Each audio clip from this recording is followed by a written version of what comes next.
যখন আমাদের তাড়া থাকে তখন আমরা কিভাবে রান্না করি দেখেন, আমি তেল দিতেই ভুলে গিয়েছি। এখানে দিয়েছি পেঁয়াজ, প্রথমে আমি পেঁয়াজটা দিয়ে দিয়েছি। কি ভুলো মন, দেখেন খুব তাড়াহুড়ায় ছিলাম, সেই জন্য আগে এইভাবে রান্না করেছি। তারপরও কিন্তু খুবই টেস্ট হয়েছিল এই রান্নাটা। তো পেঁয়াজ, কাঁচামরিচ আর রসুন দিয়েছি, তারপর তেল দিয়েছি পরিমাণ মতো। এইবার সেই স্পেশাল একটি খাবার আমাদের গ্রাম অঞ্চলে। পুরো ভিডিওর সাথে থাকলে কি রান্না করছি সেটাই দেখতে পারবেন, আর অনেকগুলা টিপস পাবেন এই রান্নার জন্য। রান্নায় যদি কিছু টেকনিক ব্যবহার করা যায় সেই রান্নার কিন্তু তুলনায় হয় না। পেঁয়াজ, রসুন, কাঁচামরিচের ভিতরে আমি একটু জিরা ফেলে দিলাম, আস্ত জিরা।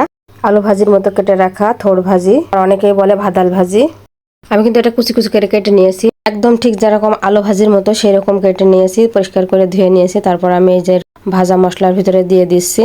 এটা কিন্তু অনেকেই ভাজি করতে পারে না, যদি পারফেক্ট ভাজি না হয় তাহলে কিন্তু এটা খাওয়া যায় না। তো পরিমাণ মতো সবকিছু দেওয়া হয়।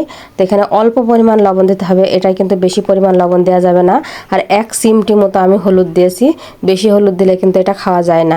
কিন্তু একদিন অনেক হলুদ পড়ে গিয়েছিল, আমি সেদিন খেতে পারিনি, সেই জন্য আমি বুঝতে পারি যে অনেকেই বলে এটা ভালো লাগে না। যদি পারফেক্ট ওয়েতে রান্না করা যায় তাহলে সব রান্নাই টেস্ট হয়। তো রান্নার পদ্ধতিটা জানতে হবে, তাহলে কিন্তু সবটাই খাওয়া যায় যেগুলা হালাল খাবার। এই কলা গাছ থেকে এটা কিভাবে বের করলাম, কিভাবে কি করলাম সবই আর একদিন দেবো ভিডিওতে। আজকে এই পর্যন্তই, আল্লাহ হাফেজ, ভালো থাকবেন সবাই।